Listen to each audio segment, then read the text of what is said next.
for us, the principle always was generate revenue and remain profitable. Sounds cheesy, but go to Canada and find how many of the cannabis companies have stuck to those two principles. One, if that. When we had high hopes of him becoming, you know, someone who in our little communities was seen as a respectable career. And here he was wanting to be a drug dealer. And it's fascinating now that I'm probably more of an activist for cannabis after a year and a half of being in the industry than Marty is, in that I believe a huge wrong has been done for the last 200 years. That's what you'll see. You'll see that the whole thing of a pothead is a television concept. It doesn't actually exist. Hello and welcome to another episode of Inspire Pod with myself, Karan Kang. We bring you the best interviews and content with leading business people and entrepreneurs in their field. Today's guests are actually a first for Inspire Pod. We're welcomed by a brilliant father and son duo. The father has over 20 years experience working with tier one investment banks such as JP Morgan and Merrill and Lynch, as well as supporting commodities and mining projects to secure investments and funding. The son, he's only 25 years of age, graduated just 3 years ago from McGill University in Montreal, and he's interned as an analyst and developer for hedge funds and tech companies. In 2018, he founded a legalized cannabis business which took Europe by storm. Our guests today are the founders of WinchesterMD, Marti and Faz Moshfeghi. How are you doing, guys? You okay?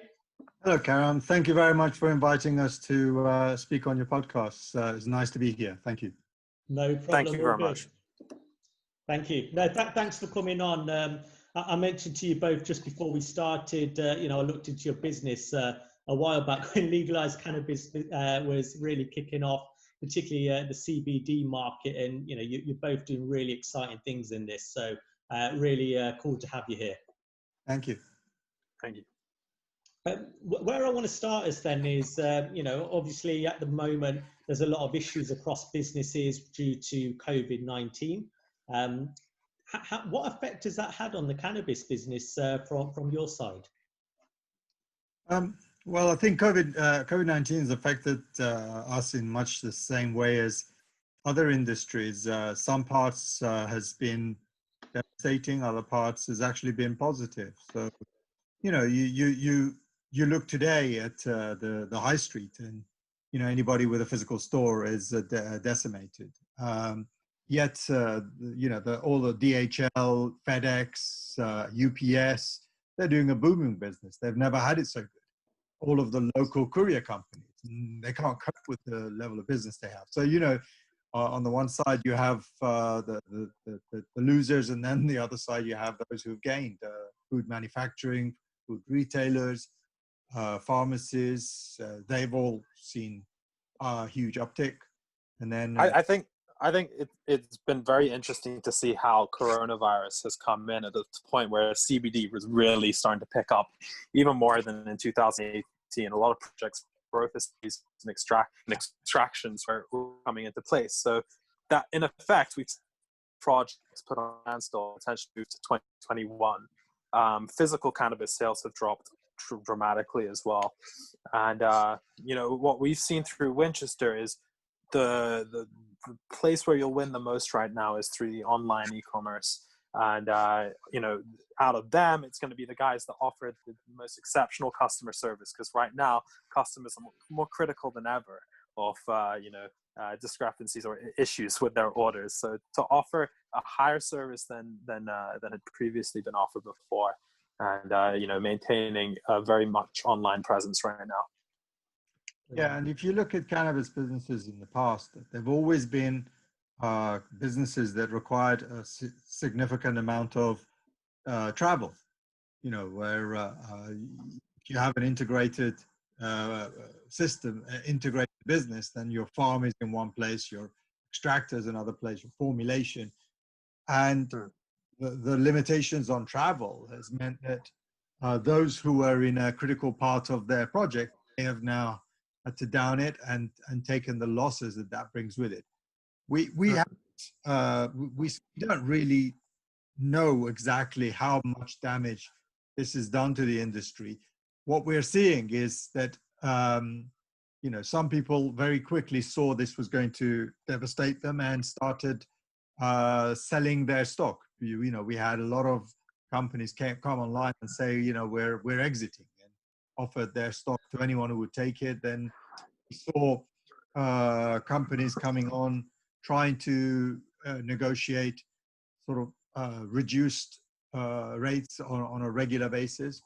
But then on the other side, you know, you look at Europe now and you see that companies that are actually, they're starting to have to put up their prices because the limitations that they're operating under means that everything's costing them more. So we may end up seeing prices going up. We've definitely seen prices of raw materials going up because they're harder to come by.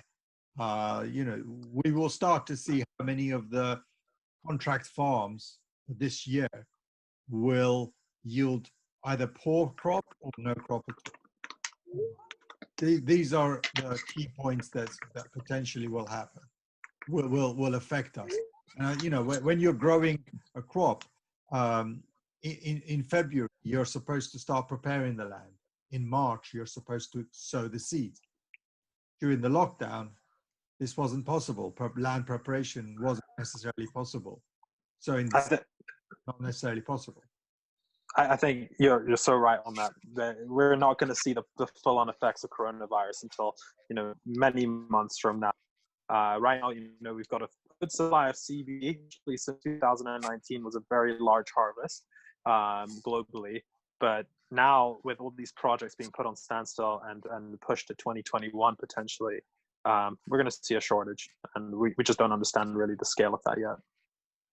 100% agree. And, you know, it's interesting you say that within the cannabis market.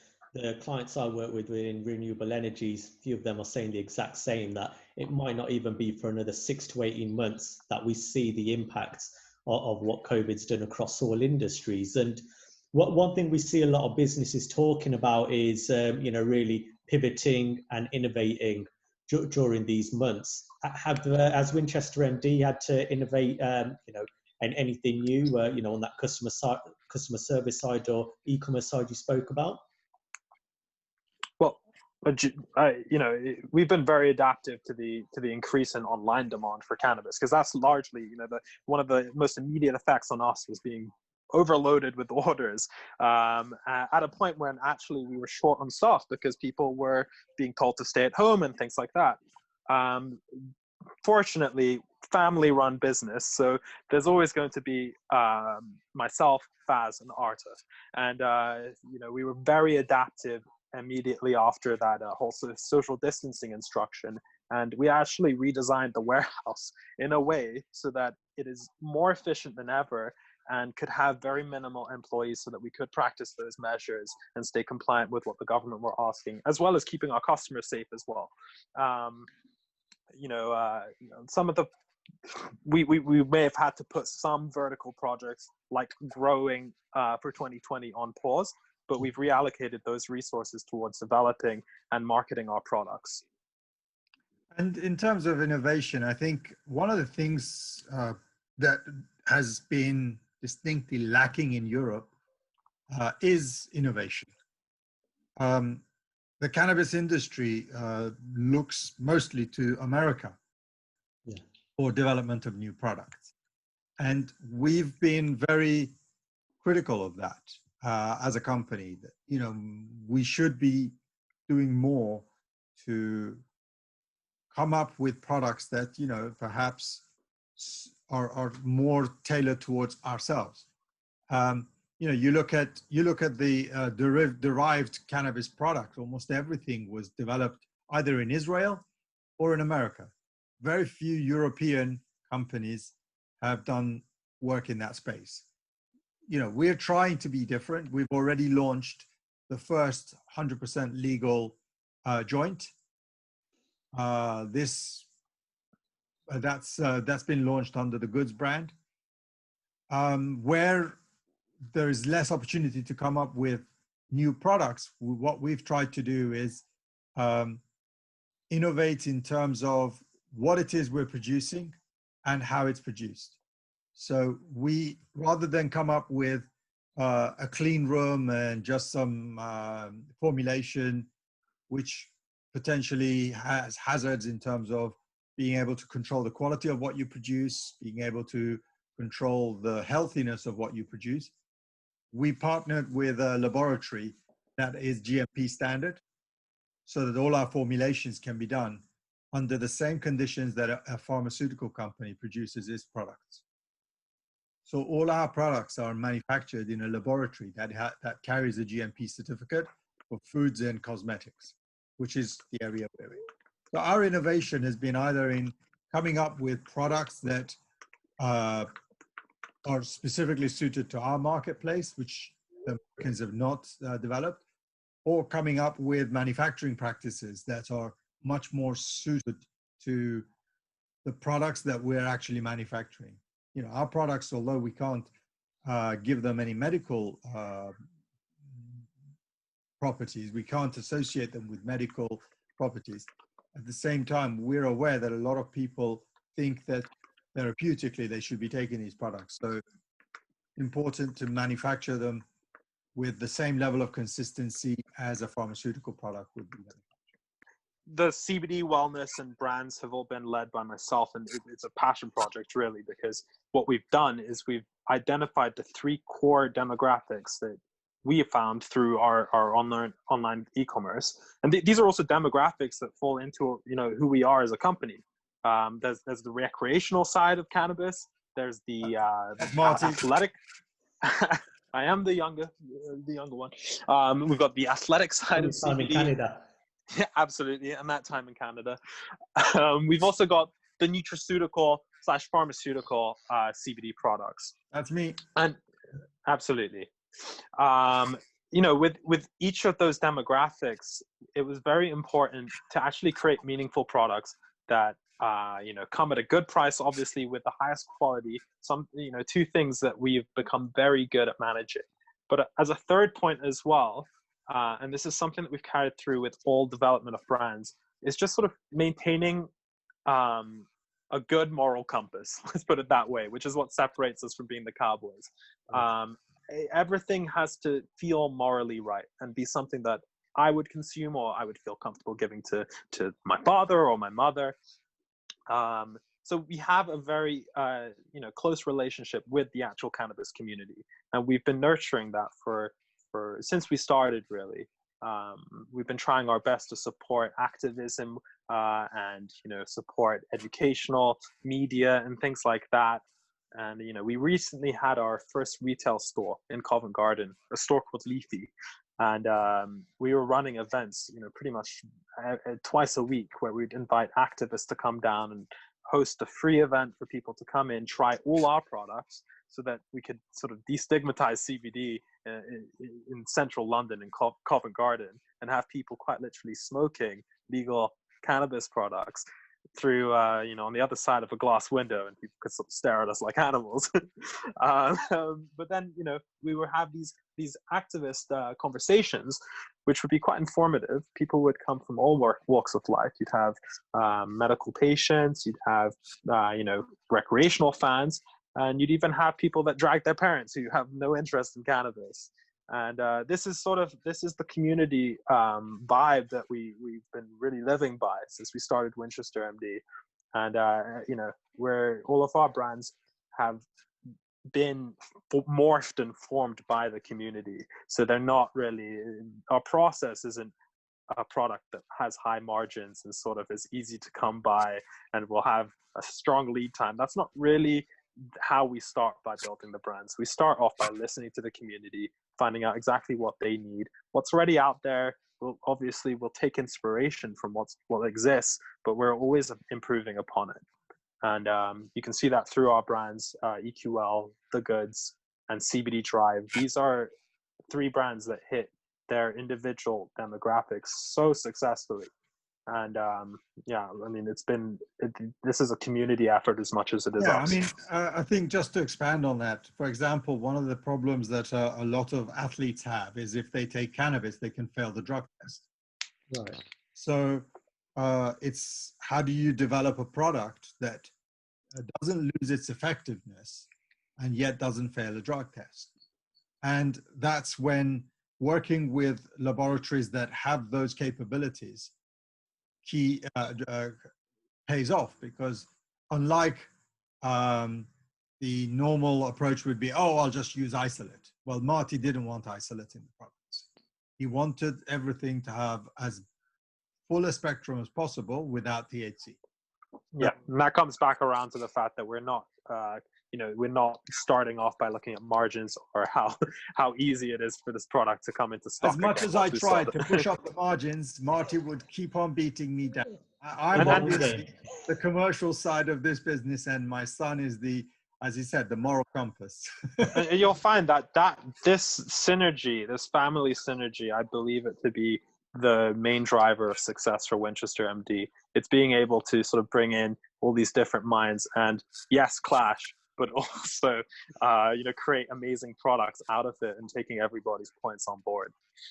That's really, really interesting. And when you spoke there about what you're doing to try and change people's thoughts on CBD and legalized cannabis by having activists come together and doing meetups, etc. How have you found coping with the stigmas in this market, and what's your thoughts on that? Well, let me, as a negative first, I'm the side that has to be convinced. When Marti first told me he wants to set up a cannabis company, both me and my Mrs. Moshfeghi had to take a chill pill. Spent so much money sending Marti to the best schools. He went to Winchester College and then went to McGill University.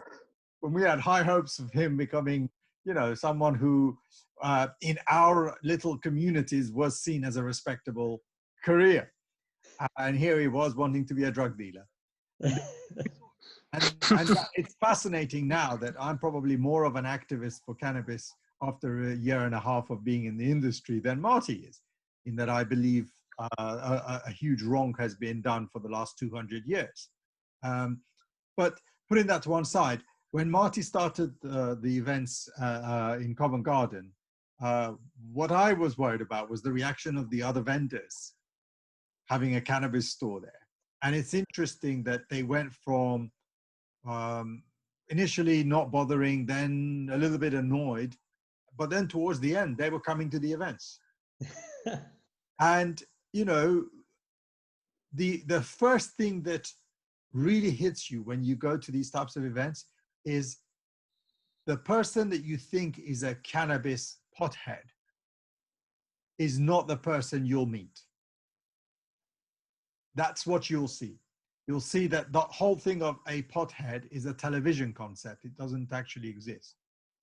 And that the people who are in the cannabis space are some of the nicest, some of the most patient and well-rounded individuals. They have great manners. I have met so many cannabis activists, and I cannot say that there's one person that I've met that I've had an issue with. Brilliant. Very, very good. And when you initially thought of getting into this market, how did the idea come to you, and then how did you take it from idea into a profitable business? Absolutely. So, back in 2017, that was about the time I returned home from Canada after finishing the degree. Studied a degree in economics back then, and I was really eager to start working in cannabis, to be honest with you. But I also, I wanted to take my education further, so I was studying a master's at the time. So while doing that master's, I found a job in the UK, in London, one of the first CBD stores. And it was perfectly timed. It allowed me to work in something I loved, and at night, because it was a night school situation, I would do my master's, and I did that for many months. I was literally working six days a week, to the point basically where I was running the entire store, and I could see for myself really the changes, the result of the changes that I've been making, and the sales were very healthy. It was great. So many months later, we were at a point where I needed to figure out my next steps. I couldn't really continue working at this store. I felt like there was a bit more to do. So we created Winchester MD. in early 2018. And this has always been, a family company from the start. It was started in our house, and our first office was my old bedroom. We started off by offering hand-picked premium CBD brands that passed our vetting process to make sure that, we were really selling the absolute highest quality that we could get our customers. And after finding success working with my father and starting that e-commerce site, we've continued to employ the same mantra of compassion, transparency, and quality to just sort of get the best products out there. It's been responsible for a lot of our success, I believe. Yeah, and it's a lot of people talk about transparency, quality, and reliability, but those are easy words to say, but they're actually very difficult to do, and to do them costs money. And that's the difference. Is if you're going to say you're transparent, then you have to be transparent, not show what you feel people want to see, but keep back information if you showed it would cause questions. If you're going to talk about quality, really understand what quality means first before claiming you have quality. I went to the first NEC CBD show where at that point people were using the phrase pharma grade, which is totally meaningless, doesn't exist, pharma grade.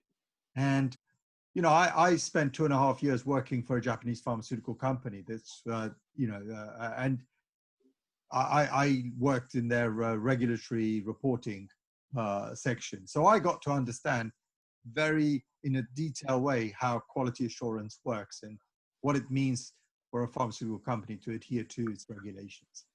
And for someone to come along and say they have a pharma grade product, and when you ask them some very basic questions like, do you know what GMP stands for?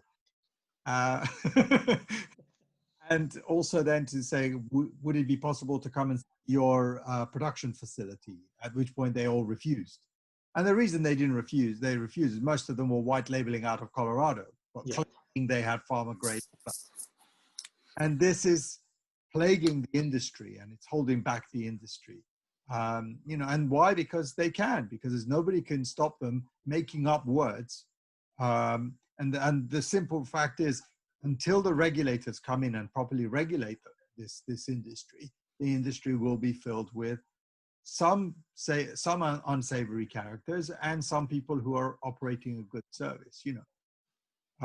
It's not that the industry is all full of cowboys, but the cowboys do exist, and they can operate. And unfortunately, they can make a lot of money, and that will enable them to their operation a little bit of a shine, the nice edges and everything. But the reality is, look at the product and do your own research. This is what we tell everyone. Do your own research, not rely on what somebody claims. In the cannabis industry, one of the things people forget about is that cannabis until 4 years ago was illegal. And anyone who says they have 10 years of experience in the cannabis industry, well, 6 of it was breaking the law. And so bear in mind that someone who's willing to break the law and go to jail won't mind lying. Well, that's where old minds might differ from you. No, I'm just saying, you're dealing with individuals, some of whom come from that area. So lying is not as big a sin as breaking the law, which is what they were doing beforehand. Now, my view, Marty's right. My view on the cannabis being an illegal product is 180 changed. I'm a firm believer that cannabis should be legalized, right? But I'm just recognizing that the type of individual who has 10 years of experience in cannabis is someone who, from a moral perspective, has no problem breaking the law, because they did it for 6 years beforehand. I mean, I think it's important to put the word "could be" that kind of person, because as we've come to learn, and it's becoming very much talked about, cannabis is hugely medicinal, and you know, so I'm part of a group called WTU, which is called, it stands for We the Undersigned. They're a group of people that are actually crowdfunding to take in money to support their legal battle against the government for criminalizing cannabis. They believe that it is taking away our human right to consume cannabis, since we have an endocannabinoid within our system. And it's quite an amazing thing that they're doing. They've actually successfully crowdfunded this legal effort. Anyway, let's not turn this into a political debate. Yeah, I don't want to talk too much about activism on the call, because that's not really what it's good. generates revenue from. But it's great because it shows your passion, shows how much you want this, and they're the sorts of business that win long term, right? And as this is still a developing market, where do you see the legalized cannabis business being in the next 10 years within Europe? Well, we're already seeing some countries reacting very quickly, like Luxembourg, Italy, Portugal, Greece. It's interesting, Luxembourg followed Switzerland so quickly in the form of legalization they adopted, because Luxembourg isn't a country that actually needs that. But what you got to remember is Luxembourg is the point for money. It's a money jurisdiction. So by legalizing cannabis, they made themselves the center pod for all companies that want to trade in cannabis, want to incorporate that company in Luxembourg. So it was interesting. And then we look at countries like Greece, Portugal and Italy. Why did they become so supportive? Well, Portugal has a big issue with unemployment and economy, and they have a great environment for growing cannabis. So they have been very supportive to some extent, although they're not very organized, and I'll explain that in a moment. So last year they were getting to the point where you could actually raise finance through their banks to do a cannabis operation. That would have been the first country that would have allowed that. Now that shows you that they really want the industry to go there, because they see that as a form of employment and generating revenues for the country and all. Greece, similarly, with the issue they've had of their economic meltdown that they went through early on in in the late 90s, in the early 20s. Greece also needs to rejuvenate its economy, and so they have also become a center point for the cultivation side of cannabis. Okay, Italy. Well, in Italy, you have a lot of farmers who have moved to cannabis in the hope that they'll make more money, and we see a lot of raw material coming out of Italy. I think also because it shares a border with Switzerland, there's historically been that movement of product across the border, which has fueled an industry in Italy that's obviously now flourishing.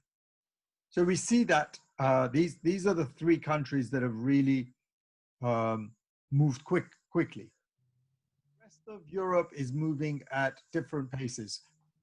Now entered the race, and they are successfully making their challenge. Poland is more the low cost side of the industry. So, they're happy growing low yielding CBD products because they have plenty of water. They just put the seeds in the ground and they go back and cut it. They really don't bother too much about scrogging, which is the seal green. They don't go there tending to the male and females.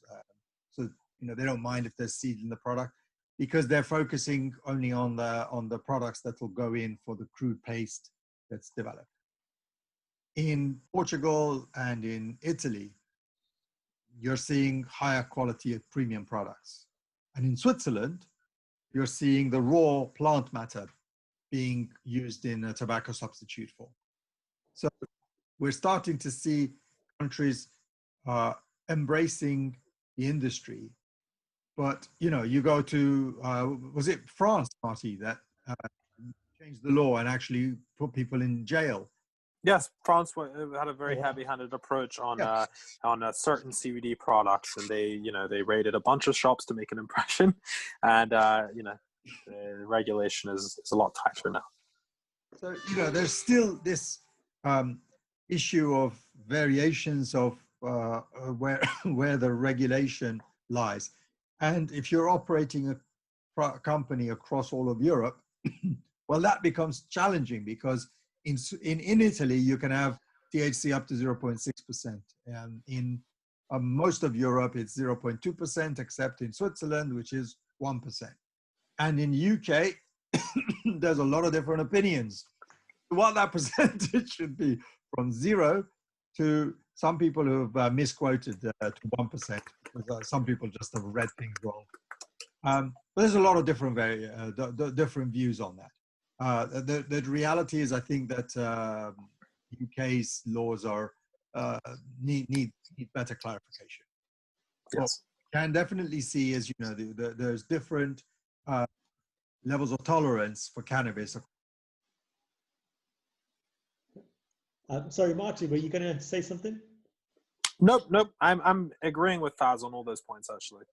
Great. That's amazing. I'd like to replay this part of the podcast back at some point. Yeah, first time during the show.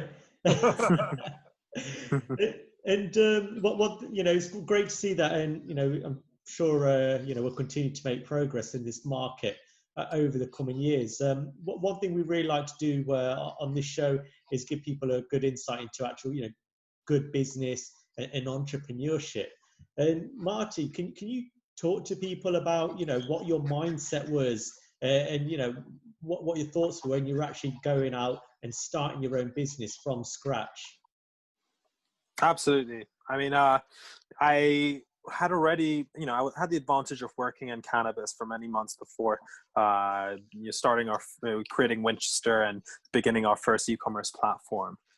So I knew really what others had skipped out on, and that is the market research.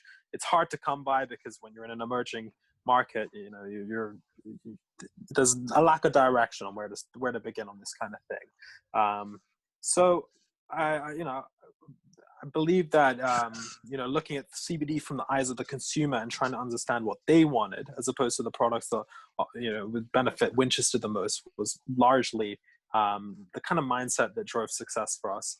And again, going back to the community, because the community has massively influenced our product range. We're not one of those companies that just sell oils. That certainly is the approach that many other companies have taken. We've innovated. We've created products that have never been seen before in the UK. We've created a whole recreational range that kind of would scare a lot of companies from delving into, because you know, it kind of exposes you and puts you in a position. Let's say you're a retail store that sells a product that looks just like a joint. Well, then you're probably going to have some questions asked, and you're going to have to deal with that. But we know the law, and we have you know, we have a brilliant team. It's not just family. We also have a legal counsel for Winchester who helps us navigate the legislation in the UK, and has led to the point where we have a legal CBD joint that tastes and smells and looks just like cannabis, but you know, and it's going to offer very fast CBD absorption for whoever decides to ingest it. I think one of the reasons that and Marty didn't touch on it, that he's being modest, but he started from scratch, right? So this wasn't something that he built with a lot of money. He started Hemp Health and started Winchester with a very low capital base. But that's actually can be a very good principle. It can make you adopt very efficient mindset that you can't waste money.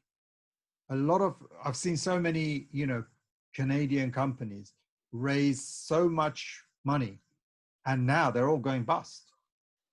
You know, Jane Canna is going bust. Invictus has gone bust.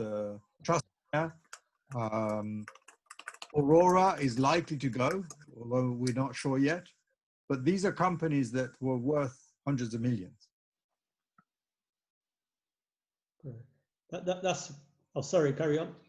Now, we don't see ourselves in that league yet, but the important thing is when the business was first started, it was focused on revenue. It was focused on being a real business that can sustain itself. And we've maintained that throughout all of our projects. We try to do projects that can be compartmentalized into a 6-month piece of work that then can start to generate revenue. When we started to launch our brands, which was when we put money into our own development, we already had a customer base of over 25,000. So we probably one of the biggest assets we owned at the end of last year wasn't the revenue we'd collected or the brands that we had built, although they are real assets. It was the data we were sitting on, that transactional data. It's the new gold. That no one else has. And so it's important to know that, you have enough data to be able to analyze the market and to base, when Marty talked about those 3 brands and the market sector, it came from being able to analyze the data that we already have on how the market participates in, how the market transacts. Transactional data is very hard to come by. That's because not many companies, especially if you go to Canada, not many of them have huge revenues and huge customer bases to draw on from a data analysis perspective. Very good. And, it's good to see that, obviously focused on revenue, but also the product and getting those customers on. Marty, if there's somebody, young people at home listening to this, want to take inspiration, what advice do you give them about, if they want to set up their own business tomorrow or, really push themselves forward in their own careers? Yeah, I mean, I think it's so important to know your customer, know your market, and again, like those morals, maintain good morals. That's a big one for cannabis, especially. You'll be surprised how far that'll take you, especially with building solid brands that actually resonate and connect with people. I found it very valuable to actually work in this industry and dip my toes in before fully investing myself and taking time out to create the company. Especially if you're able to start from sort of a low position, which is exactly how I did it. I was literally on the retail floor. And a few months later, I was running the whole thing. Obviously, having full knowledge every corner, that'll prepare you for when you've got your company. And again, learning from those around me. I'm very lucky to have the father I have. He's been a great mentor in starting this business and helping me understand where to develop it. And while he doesn't come from cannabis background, that's kind of where our synergies come into play, and we've had brilliant synergy working together, and I think that's been a big part of our success in the business. That's fantastic. I always say it's a father's dream to work with his son, and a son's nightmare. Has it been a nightmare, Marty? Well, I mean, I think he wants it to sound like it has, but I'm listening to myself. It doesn't sound like it has. Yeah. No. Can you talk to us about, any specific challenges or issues you've come across and, how you've overcome those hurdles, particularly, through your mindset, through leaning on other people, etc.? Well, Marty, do you want to talk about your challenges? I mean, I think there haven't been any challenges or anything too difficult that it stands out, only because when you're working with a great team, those challenges become much smaller than they would if you're on your own. So, and nothing has taken us aback or held us back either. But really, we have felt the pain of marketing in the cannabis space, especially starting off with no reputation either. So, you know, word of mouth wasn't really an option. You had to sort of start off with that and start working to get that. But we've been very fortunate to build those amazing relationships that I've been talking about with this cannabis community. And they've given us a chance to have our products preached to people that actually listen. And it's not been, this is not something that you pay for or we ever wanted to pay for, expected to.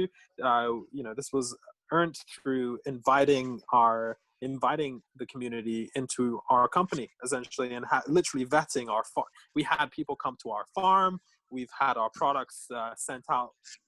We've sent hundreds and hundreds of samples just to make sure that, you know, they're making people happy and ticking the boxes.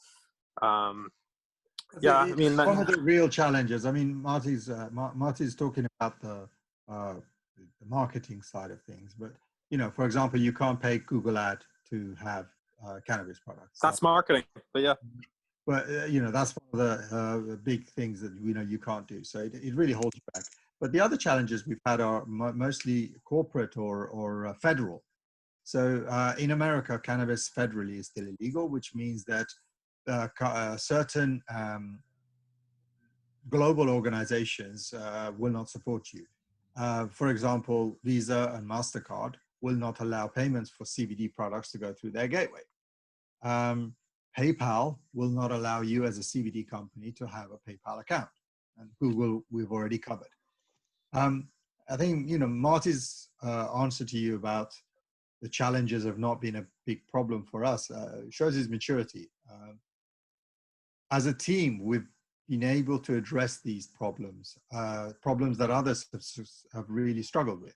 So we were one of the first, if not the first company in the UK, CBD company in the UK, to implement a card payment system.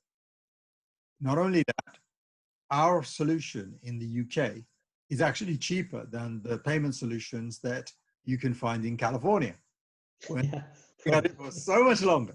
So we've managed to come up, and since our solution was implemented, there are now at least 10 gateways offering solutions to CBD products. Now, that's not innovation, but it's at least helping develop the industry by recognizing the real sore points. Because can you imagine an online store where you buy your product and then you have to go and pay for it by going to your bank and doing a bank transfer? It's extremely painful, and that's how the industry was operating before. Or some people, again, this is where the, you know, like the cowboy operators would come. They'd set up their personal PayPal account and they'd use that on their website, which of course is illegal because you're not supposed to do that. So the companies that want to do things properly, you have to go through the pain, do the hard work, and come out of it at the other end. And of course, you know, we've done very well because a lot of people have copied us again in terms of the payment solution that we put in place. It's pretty much morphed. The merchant bank that we found is now doing a roaring business in cannabis. Yeah. They owe you commission. We'd like to think so, but yeah, trying to get money out of a bank, Jesus. Just one question before we go into the final round. Faz, obviously, Marty spoke really highly of you. You know, being a bit of being a mentor to him, and you've worked with some major organisations in the past. For anybody who's looking to set up their own business across any industry, or climb the ladder within their own organisation, what advice would you give to them? And what do they need to do to get there? Well, to be honest with you, Marty is the reason this company is successful. I'm just here as I've been more of an advisor. I'm not responsible for the product developments or the innovative way in which Marty's marketed the products and the bonds that he's made. I feel almost as though this is a question that why are we successful? Marty's answered that. Generally speaking, setting up a successful business, don't forget the core principles.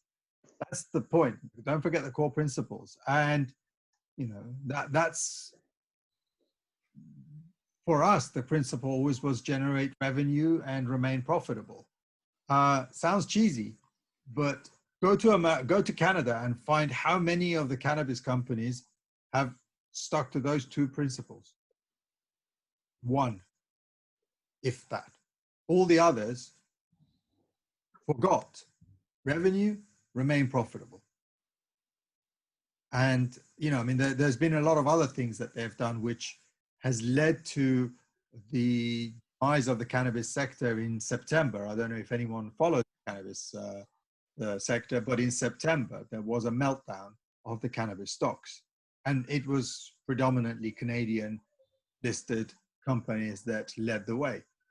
I think, if you're going to build a business, build it on strong foundations. Don't build it on a loophole.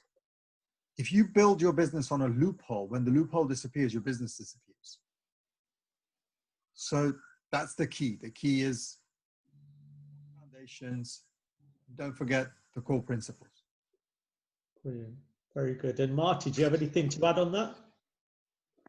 I mean, there isn't much to add. I could talk more about sort of knowing your community, because I strongly, it's just so prevalent in cannabis, especially because of the prohibition.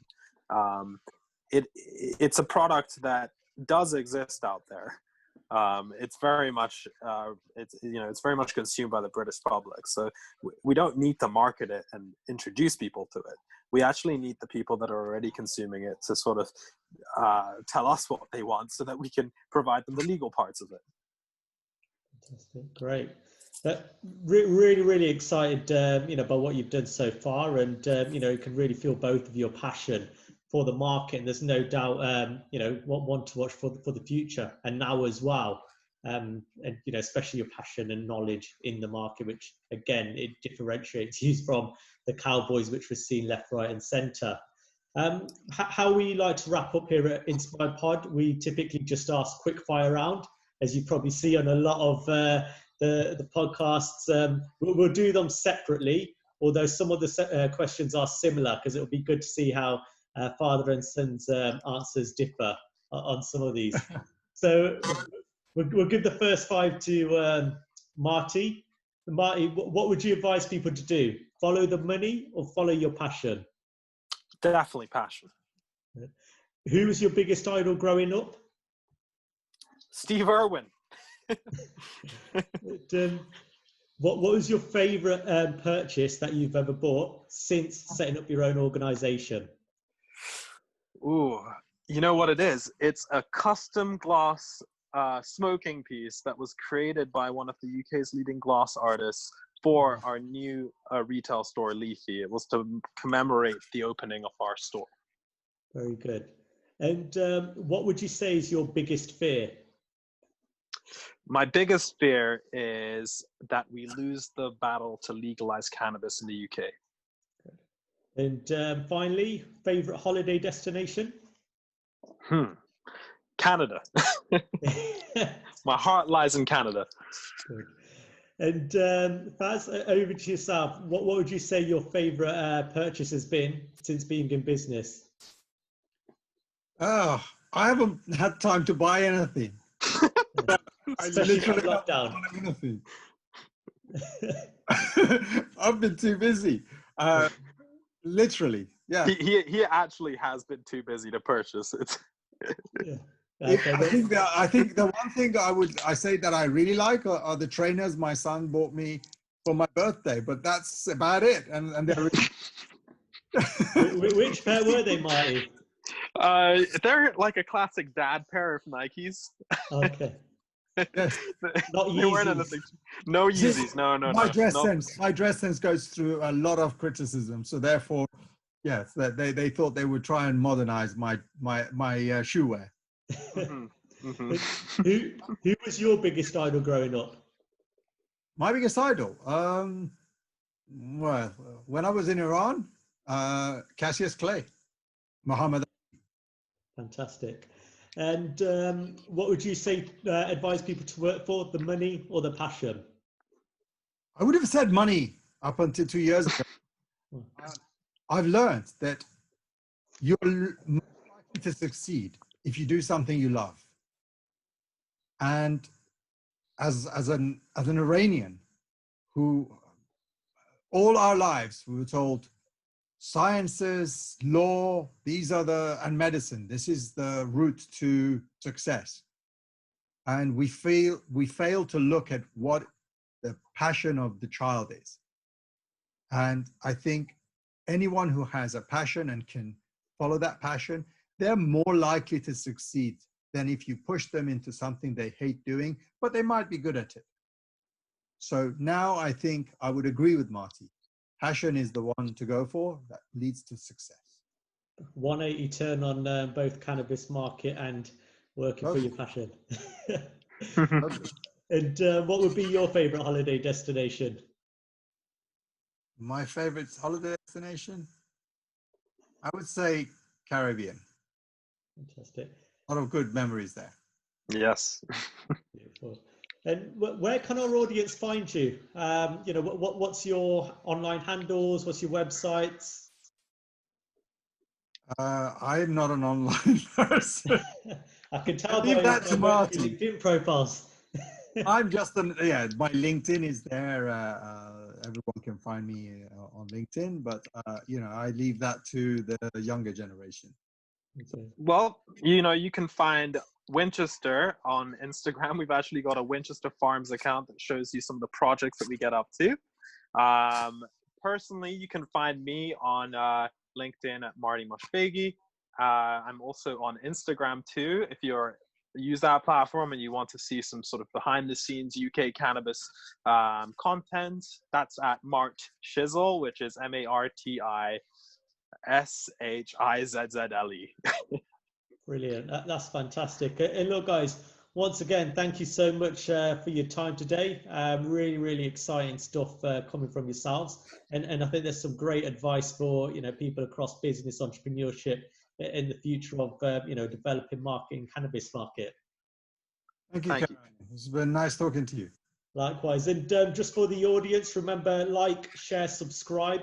We're at inspire.pod on Instagram and inspirepod on YouTube. And feel free to drop us any comments and look forward to the next episode. All right. Bye-bye.